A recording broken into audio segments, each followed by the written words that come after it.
Hi everyone, welcome to my YouTube channel. आज की नई जर्नी में हम शुरू करने जा रहे हैं एंशिएंट हिस्ट्री की पूरी सीरीज। अब से मैं आपको रेगुलर क्लासेस देने वाला हूं, खास तौर पर UPSC, SSC, state PCS, railway और सभी वनडे एग्जाम की तैयारी करने वाले छात्रों के लिए इम्पोर्टेंट है।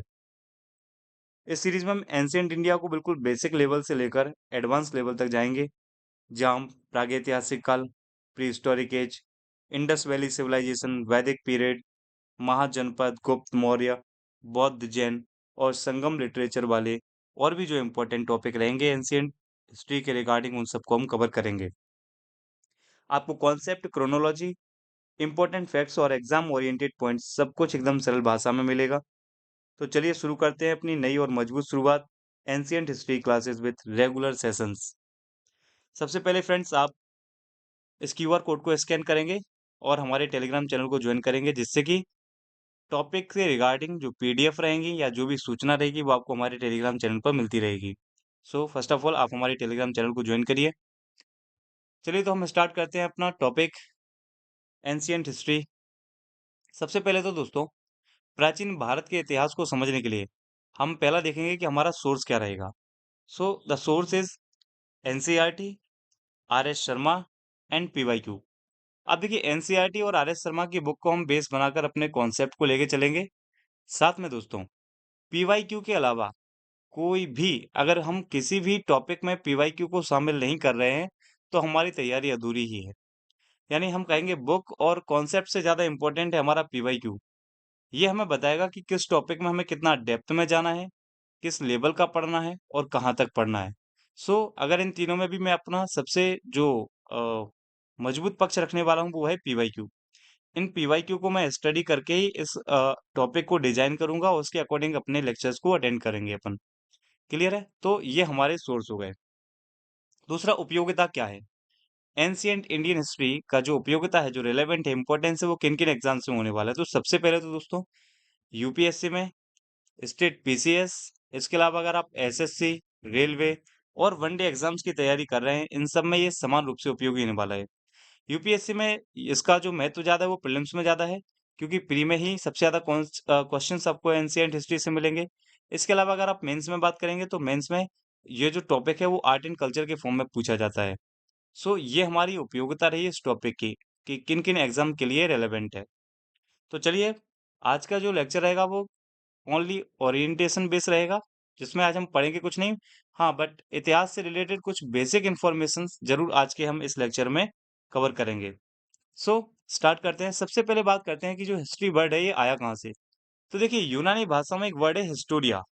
इसी हिस्टोरिया से लिया गया है हिस्ट्री, जिसे हम इतिहास कहते हैं।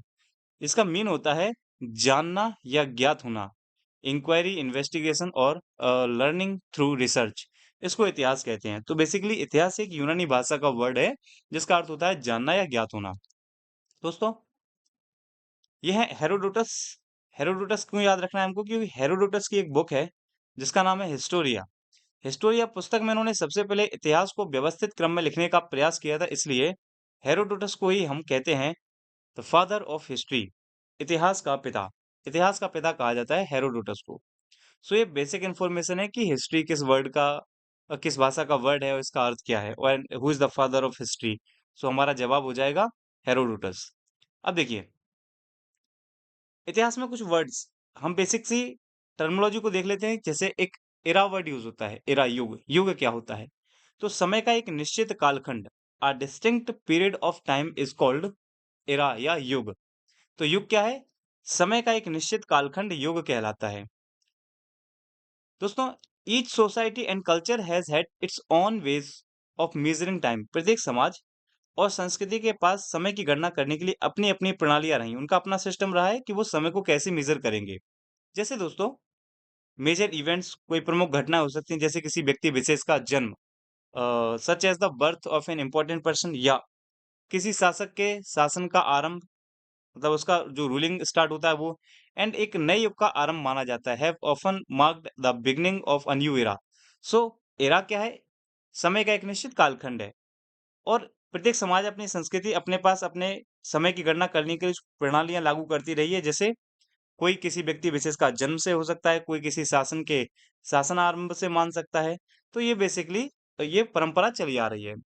इसी बीच में आप देखेंगे कि विश्व भर में जो सामान्यतः ग्रिगोरियन कैलेंडर जो यूज होता है, at present the Gregorian calendar is commonly used world wide. पूरे वर्ल्ड में आप देखेंगे यही कैलेंडर यूज होता है। साथ ही त्योहारियों जो त्योहार होते हैं उनकी तिथियों की गणना एवं अन्य मांगलिक जो कार्य होते हैं उनके लिए हिंदू, मुस्लिम, यहूदी, चीनी आदि अन्य तिथि पत्रों का भी उपयोग होता है। Side by side Hindu, Muslim, है ना, Chinese and other calendars are also used for calculating the dates of festivals and other auspicious event.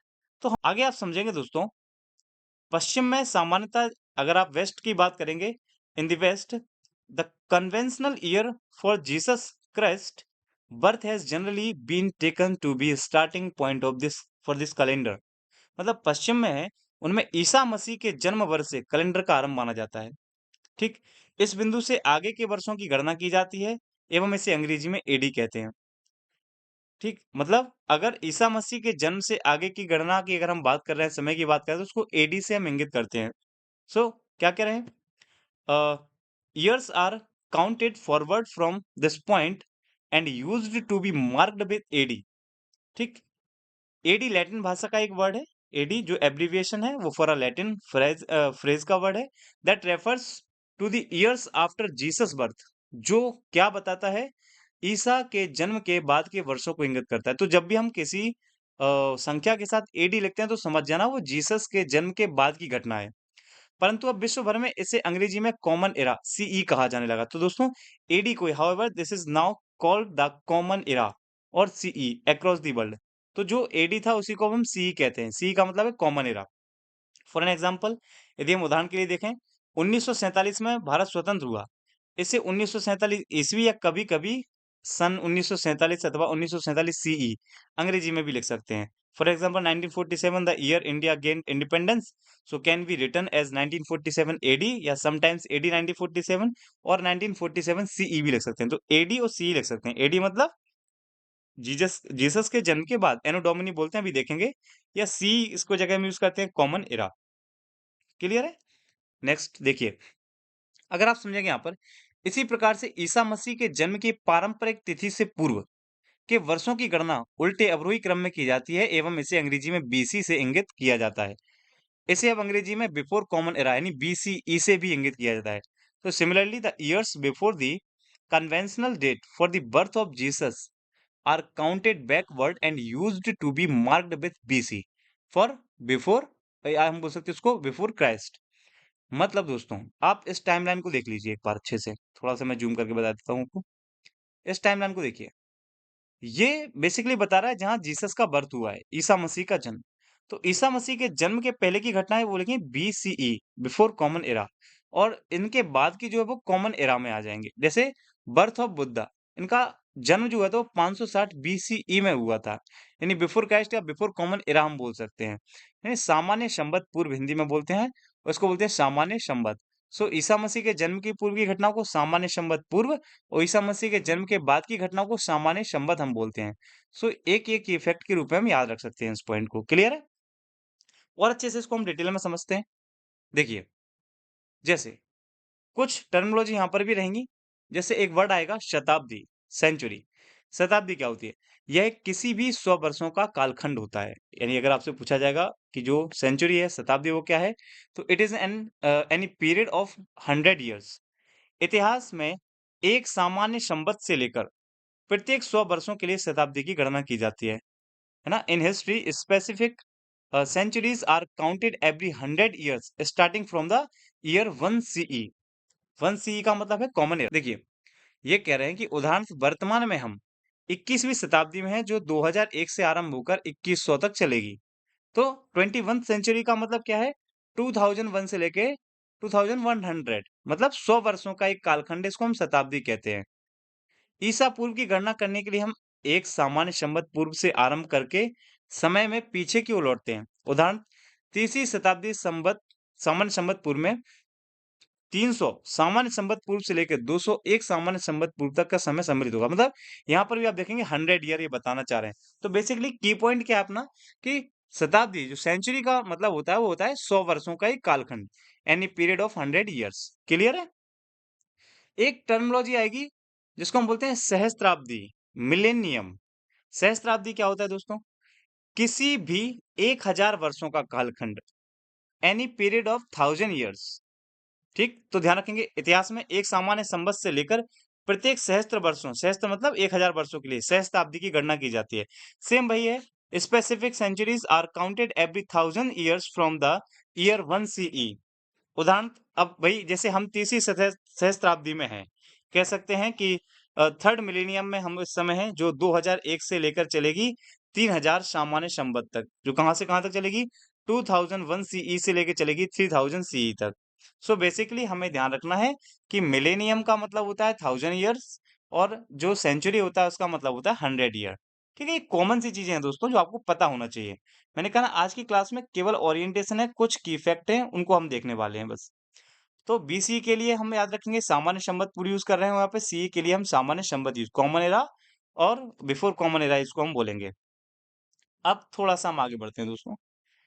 तो जो हमने अभी एडी यानी एनो डोमिनी और बीसीई सी समझा, उसको एक बार हम इस डायग्राम के थ्रू देख लेते हैं। देखिए, सबसे पहले आप एक टाइम स्केल देख रहे होंगे जिसमें ये सेंटर पॉइंट है, और ये कुछ यहाँ पे हम अलग पॉइंट देख रहे हैं। देखिए, जहाँ पे लिखा है 500, 1500 एंड इसको हमने लिख लिया 10,000 साल, 500 साल, 1500 साल। ये अब देखिए यहाँ पर सबसे पहले तो ये सेंटर में रहेगा जीरो। जीरो वो पॉइंट है जहां पर बर्थ ऑफ जीसस क्राइस्ट हुआ था, यानी जीसस का जन्म हुआ था। तो इनके जन्म से पहले की घटना जो रहेंगी वो कहलाएंगी बीसी यानी बिफोर क्राइस्ट, और जो इनके जन्म के बाद रहेंगी वो कहलाएंगी एनो डोमिनी। सो अगर आप देखते हैं यहाँ पे, तो ये रहा बिफोर क्राइस्ट, इसको एनो डोमिनी, यानी ये क्रिश्चियन टर्म थे बीसी और एडी। ठीक है, अब इनका सेक्युलर टर्म यूज होने लगा है बीसीई और सी। बीसी का मतलब बिफोर द कॉमन एरा, और सी का मतलब कॉमन एरा, जिसको हम बोलते हैं हिंदी में, बीसी को बोलते हैं सामान्य संवत पूर्व, और इसको बोलते हैं सामान्य संवत। सो ध्यान रखना है, जो जीरो यानी ईसा मसीह के जन्म के पहले की घटना होंगी वो या तो बीसी या बीसी से इंगित होंगी, और जो ईसा मसीह के जन्म के बाद की घटनाएं होंगी वो या तो एडी से या सीई से पॉइंटेड होंगी। तो ये बातें हमको याद रखनी है। क्लियर है? चलिए, अब आगे हम बढ़ते हैं और समझते हैं चीजों को। तो यहाँ आप कुछ चीजें आपको और समझनी है। सबसे पहले कि हिस्टोरियन कौन होता है, इतिहासकार कौन होता है? सो एक ऐसा व्यक्ति जो अतीत का अध्ययन करता है एवं उसके विषय में लिखता है। हिस्टोरियन कौन है? A person who study and writes about the past. So उसको हम हिस्टोरियन कहेंगे, इतिहासकार।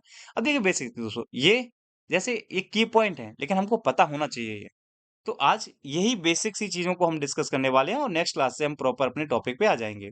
सो इतिहासकार हमने समझ लिया। अब इतिहास के सोर्स क्या है? कोई स्थान, व्यक्ति, लेख अथवा वस्तु जिसके माध्यम से हम अतीत की किसी घटना अथवा कालखंड से संबंधित कोई जानकारी एकत्रित करते हैं, वो इतिहास का सोर्स कहलाएगा। तो आप प्लेस, पर्सन, टेक्स्ट और an object from which we gather information about some past event और पीरियड, सो उसको हम इतिहास के स्रोत कहेंगे। हालांकि इसको हम डिटेल में और देखेंगे, इतिहास के स्रोत क्या होते हैं, कितने टाइप्स के होते हैं, वो सब। अब देखिए दोस्तों, अगर यहाँ पर इतिहास के सोर्स की बात आई तो हमारी एनसीईआरटी क्या क्या बताती है इतिहास के सोर्स में, हिंदी इंग्लिश दोनों में देख लेंगे। देखिए, इतिहास के सोर्स को इन्होंने पहले तो 4-5 भागों में डिवाइड किया है। जैसे मौखिक सोर्स, ओरल सोर्सेज, साहित्यिक स्रोत, लिटरेचरी सोर्स जो होंगे, कलात्मक सोर्स, आर्टिस्टिक सोर्सेज रहेंगे, और पुरातात्विक सोर्स, आर्कियोलॉजिकल सोर्सेज रहेंगे। जैसे मौखिक सोर्स में कोई वंशावली या लोक साहित्य हो सकता है, ठीक है, जिनेलॉजिकल या फोक हो सकते हैं यहाँ पे। इसके अलावा साहित्य में भारतीय साहित्य और विदेशी यानी फॉरेन और इंडियन लिटरेचर दोनों आ जाएंगे, जिसमें वेद एवं इतिहास आ जाएगा यहाँ पर, है ना। इसके अलावा पोएम्स आ जाएंगी यहाँ पे, और प्लेज आ जाएंगे, कविता, नाटक, ऐतिहासिक लेख, हिस्टोरिकल आपके टेक्स्ट आ जाएंगे। इसके अलावा कहानियों का कोई संग्रह होगा, कलेक्शन ऑफ स्टोरीज होंगी। कोई वैज्ञानिक तकनीकी लेख होगा, यानी साइंटिफिक एंड हम बोल सकते हैं टेक्नोलॉजिकल टेक्स्ट रहेंगे कोई, ये सब। अगर हम विदेशी विवरण में, तो उनका जो ट्रेवोलॉजीज रहेंगी यानी कि यात्रा वृत्तांत रहेंगे उसके आधार पर, या हिस्टोरिकल जो उनके क्रॉनिकल्स रहेंगे, ऐतिहासिक वृत्तांत रहेंगे, उनके आधार पर हम इसको कवर कर सकते हैं। इसके अलावा आर्टिस्टिक सोर्सेज में आप देख सकते हैं पेंटिंग्स है, चित्रकला है, स्कल्पचर्स हैं, मूर्ति कला है, और जो पैनल्स होते हैं, पट्टिका पैनल वगैरह होते हैं, उनके आधार पर हम जानकारी दे सकते हैं। इसके अलावा एक्सकवेशन हो सकता है, उत्खनन हो सकता है, जिसमें ह्यूमन आपके एनिमल्स एंड प्लांट के रिमेन्स फॉसिल्स मिल सकते हैं, यानी मानव पशु पौधों के अवशेष मिल सकते हैं। इसके अलावा उपकरण एवं हथियार, टूल्स एंड वेपन्स के आधार पर, मूर्तियां एवं आभूषण जो फिगर्स होते हैं या जो ऑर्नामेंट्स होते हैं उनके आधार पर, इसके अलावा मृदभांड एवं खिलौने, पोट्रीज एंड टॉयज, और इसके अलावा निवास स्थान एवं शवाधान के आधार पर, ब्यूरियल्स जो होते हैं, हैबिटेशंस जो होते हैं, उनके आधार पर। इसके अलावा कुछ संरचनाओं में हम देखेंगे जैसे मॉन्यूमेंट्स, स्मारक हैं, माउंट्स हैं, टीले वगैरह हैं, उनके आधार पर हमें जानकारी मिलती है। इंस्क्रिप्शंस यानी कि जो शिलालेख होते हैं जैसे पांडुलिपि, ताम्रपत्र, सिक्के, इसमें आ जाएंगे आपके क्या कॉपर्स प्लेट्स जो रहेंगे, इसके अलावा कॉइन्स रहेंगे, ये सारी चीजें आपकी इंस्क्रिप्शन में आ जाएंगी। तो इस प्रकार से इतने सारे सोर्स हो सकते हैं इतिहास को जानने के। बेसिकली हम इनको कैसे डिवाइड करेंगे तो देखिए, हम डिवाइड करने वाले हैं प्राचीन इतिहास के सोर्स को दो भागों में, एक लिटरेचरी सोर्स और दूसरे आर्कियोलॉजिकल सोर्सेज। अगर आप लिटरेचरी सोर्स में देखेंगे तो इसमें रिलीजियस आएंगे, हिस्टोरिकल आएंगे और फॉरेन ट्रेवलर्स के। जैसे अगर हम रिलीजियस में देखेंगे तो वैदिक धर्म है, आपका जैन धर्म है, बौद्ध धर्म है। इससे हिस्टोरिकल में एक तो आगे सेकुलर लिटरेचर्स, लौकिक साहित्य आएंगे, और दूसरे संगम लिटरेचर हम देखेंगे, संगम साहित्य के बारे में। इसके अलावा जो फॉरेन ट्रेवलर्स रहेंगे जिनमें चीनी, यूनानी, अरबी और अदर्स जो कोई और अन्य देशों से ट्रेवलर्स बन के आएंगे, उनके सोर्स के आधार पर हम बात करेंगे तो वो सब कहलाएंगे साहित्यिक स्रोत। और अगर हम आर्कियोलॉजिकल सोर्सेज की बात करते हैं तो बेसिकली इसमें हम पेंटिंग्स, स्कल्पचर्स, कॉइन्स, इंस्क्रिप्शंस, स्मारक, मॉन्यूमेंट्स, मोहरें, सील, इसके अलावा स्टोन टूल्स, फॉसिल्स, मनका, है ना, भवन, बिल्डिंग्स, मृदभांड, पोट्री, कलाकृतियां, इसके अलावा अभिलेख, इन सब की हम जब बात करेंगे तो ये कहाँ पर आ जाएंगे, हमारे आर्कियोलॉजिकल सोर्सेज में आ जाएंगे। सो बेसिकली हम ना इन दो आधारों पर पूरे प्राचीन भारतीय इतिहास के सोर्स को कवर करेंगे। तो सबसे पहले हमारा जो टॉपिक अब पड़ेगा वो हम इन सोर्स को ही आधार बना के पढ़ेंगे, जिसमें हम इन सब की बातें ना कुछ आने आने वाले 2-4 लेक्चर्स में हम इनको कवर कर लेंगे। क्लियर है? चलिए, आगे देखिएगा। अब थोड़ा बहुत हम अपने टॉपिक की ओर बढ़ते हैं। तो बेसिकली हम सबसे पहले पढ़ने वाले हैं वेदों के बारे में। बेसिकली हम पढ़ रहे हैं साहित्यिक स्रोत में रिलीजियस, और रिलीजियस में भी हम सबसे पहले बात कर रहे हैं वेदों की। सो वेद, वेद क्या है दोस्तों? तो भारत का प्राचीनतम धर्म ग्रंथ वो है वेद। इंडियाज़ ओल्डेस्ट रिलीजियस टेक्स्ट जो होते हैं वो वेद ही हैं। और दोस्तों इनको भारतीय साहित्य की आत्मा कहते हैं, सोल ऑफ इंडियन लिटरेचर कहते हैं हम वेदों को अपने। क्योंकि जो वेद हैं, वेदों को अपौरुषेय, श्रुति और नित्य भी कहा गया है। अपौरुषेय का मतलब है जिनको किसी मनुष्य ने नहीं बनाया है। श्रुति और नित्य, नित्य मतलब ये हमेशा रहेंगे, श्रुति मतलब सुनने योग्य। इसके अलावा अगर हम कहेंगे कि जो वेद हैं, वेदों को कंपाइल किसने किया है, संकलनकर्ता कौन रहे हैं, तो ये रहेंगे कृष्ण द्वापायन वेद व्यास। कृष्ण द्वापायन वेद व्यास वो व्यक्ति हैं जिन्होंने वेदों का कलेक्शन किया है, इनको कंपाइल किया है एक जगह। और दोस्तों जो वेद हैं, अगर हम बात करेंगे इनका अर्थ क्या होता है, वेद का मीन क्या है? वेद का मीन है ज्ञान या पवित्र ज्ञान या आध्यात्मिक ज्ञान, नॉलेज, सीक्रेट नॉलेज या स्पिरिचुअल नॉलेज, ये वेदों का अर्थ है। दूसरा, वेद जो टोटल हैं वो हैं 4, ऋग्वेद, सामवेद, यजुर्वेद, अथर्ववेद। इनमें से भी हम इन 3 वेद को, ऋग्वेद, सामवेद, यजुर्वेद को वेदत्रयी के नाम से जानते हैं दोस्तों। बेसिकली जो इनको वेदत्रयी है वो कहा है कौटिल्य ने। तो किन 3 वेदों को वेदत्रयी कहा जाता है? वेदत्रयी में कौन-कौन से वेद शामिल हैं? तो ऋग्वेद, सामवेद, यजुर्वेद शामिल है, या याद रख लीजिए अथर्ववेद शामिल नहीं है, बाकी तीनों के तीनों वेद वेदत्रयी का हिस्सा हैं।